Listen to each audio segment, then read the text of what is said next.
All right, this is Algebra 2, Homework Help Lesson 52. You can see the problems I'll be working. Problem 1 on page 228. A druggist has one solution that is iodine 10 and another solution that is iodine 40. How much of each should he use to get 100 milliliters? And this is going to be iodine 25. So that's how much. Remember, there are always two equations, how much and then a weighted. So this represents how many milliliters of iodine 10, how many milliliters of iodine 40. We know we have 100 milliliters of iodine 25. You're always going to use this equation for substitution into the second equation. So we have, Cody loves the eraser. So I'm going to subtract iodine 40. So iodine 10 is 100 milliliters minus how much iodine 40 we have. Now we're going to do the weighted one. That's how much. Now we have a weighted one. We take the concentration times how much of that substance we have. So this is 40%, and this is how much iodine 40 we have. This is going to be 25%, but we know we have 100 milliliters of that. Cody, no. For iodine 10, I'm going to substitute 100 minus iodine 40 in. So I have 0.10 times 100 minus iodine 40 plus 0.40 iodine 40. 0.25 times 100 is 25. Distribute the 0.1. We have 10 plus 0.10 iodine 40. No, minus, Paula, minus.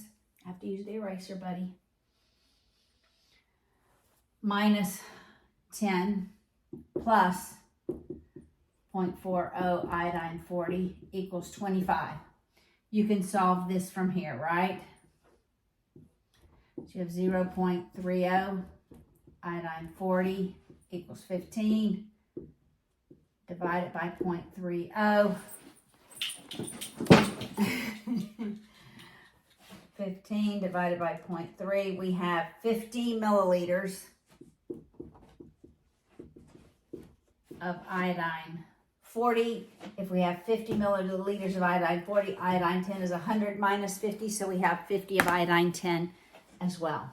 All right, that's number 1. Number 2.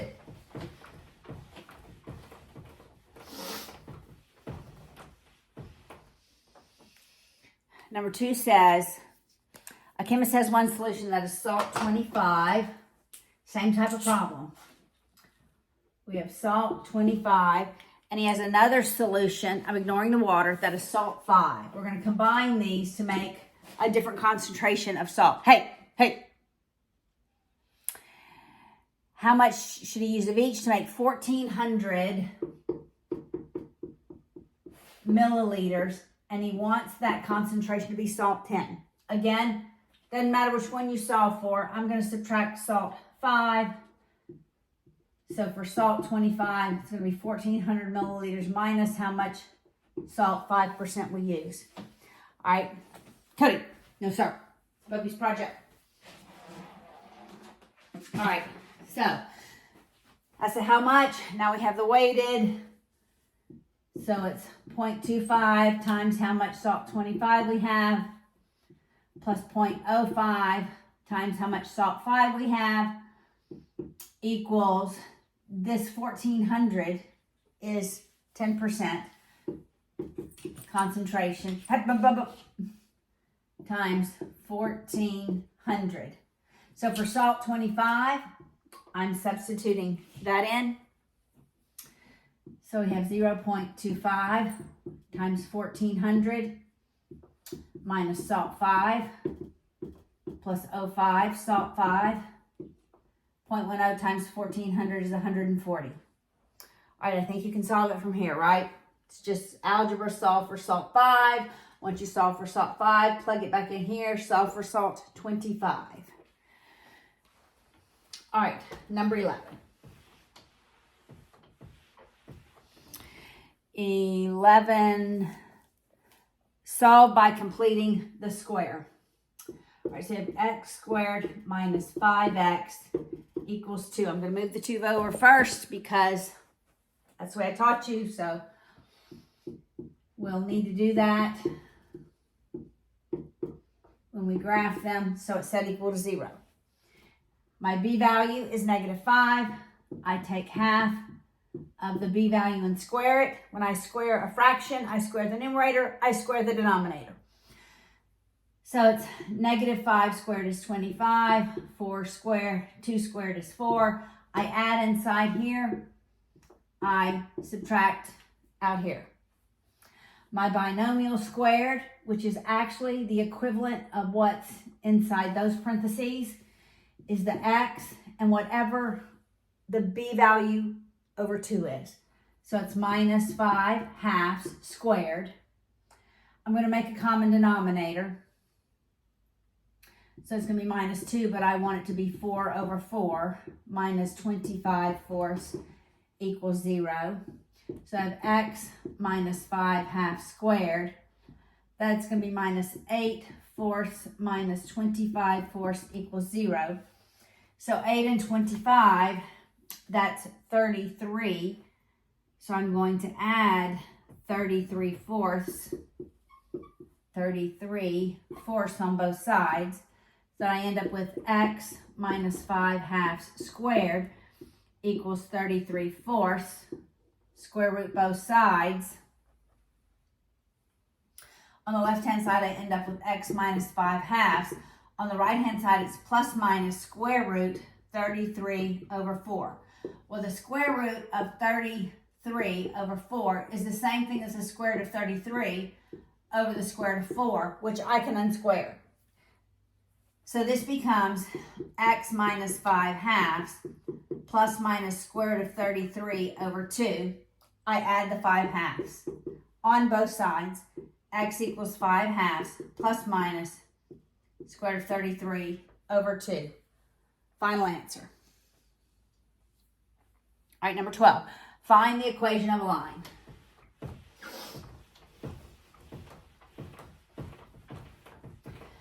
Find the equation of a line. I need the slope. So it's this line. I'm going to find 2 points. I'm going to go to the endpoints. I'm going to go here at that endpoint and there. All right, so that is what? 6, 4. Just double checking my.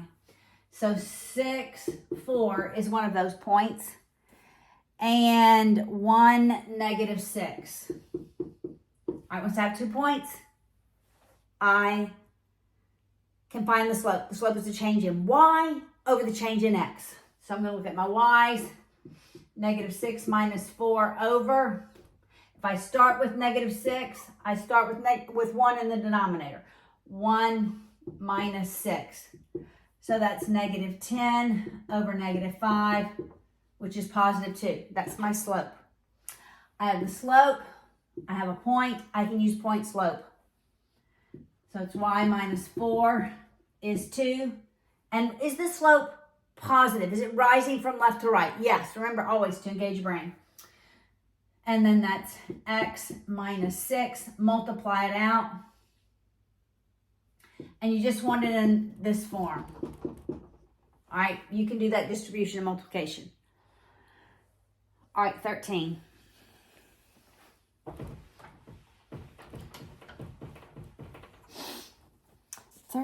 Has these lines. And I want you to solve for P. All right, so we have this line. We have this line. We have a right angle. That P looks like the length of the hypotenuse. They give us that is 7. They give us this is 165. All right, so we just want the length of P. All right, well, if this is 165, that's corresponding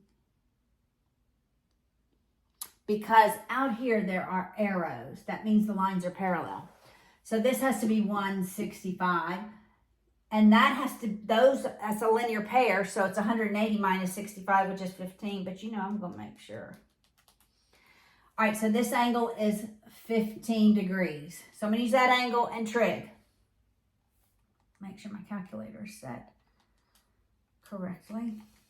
All right, so I have that angle, I have the opposite, I have the hypotenuse. That is the sine.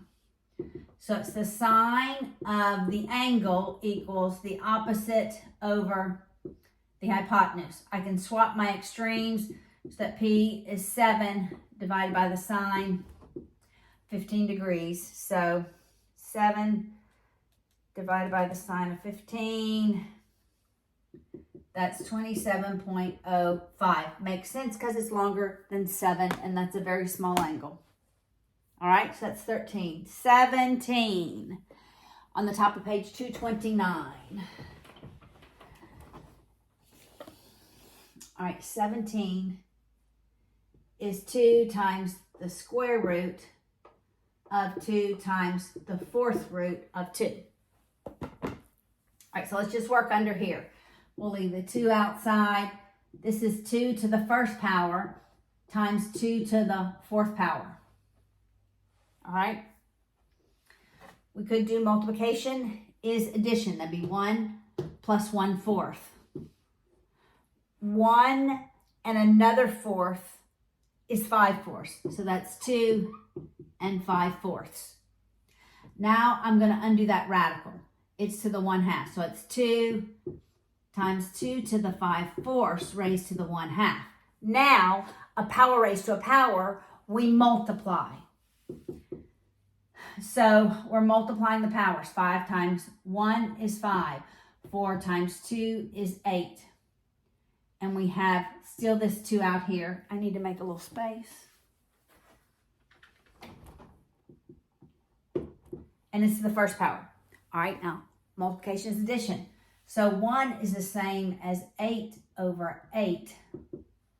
And so we add them. So it's 2, 8 plus 5, 13, 8's final answer. All right, number 18.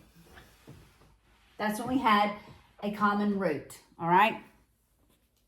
A common base. Here we don't have a common base. We have this 9 here. We have to make them all 3's. Well, I know 9 is 3 squared. So for 9, I'm going to substitute in 3 squared. So instead of writing 9, 3 squared. Instead of writing the fourth root of 3, I'm going to make it 3 to the 1/4. Just converting it to exponential form. Now, multiplication is addition to the exponents. So 2 plus 1/4, make a common denominator. That's 8/4 and 1/4, which is 3 to the 9/4. Now this term is raised to the 1/2.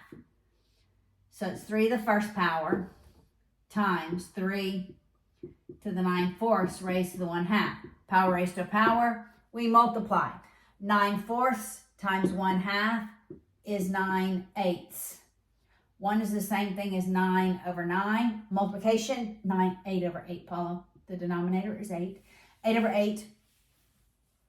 Multiplication is addition, so that's 3 to the 17/8. And last problem, number 21, is an estimate. We're not estimating at all, so I'm not even going to work it.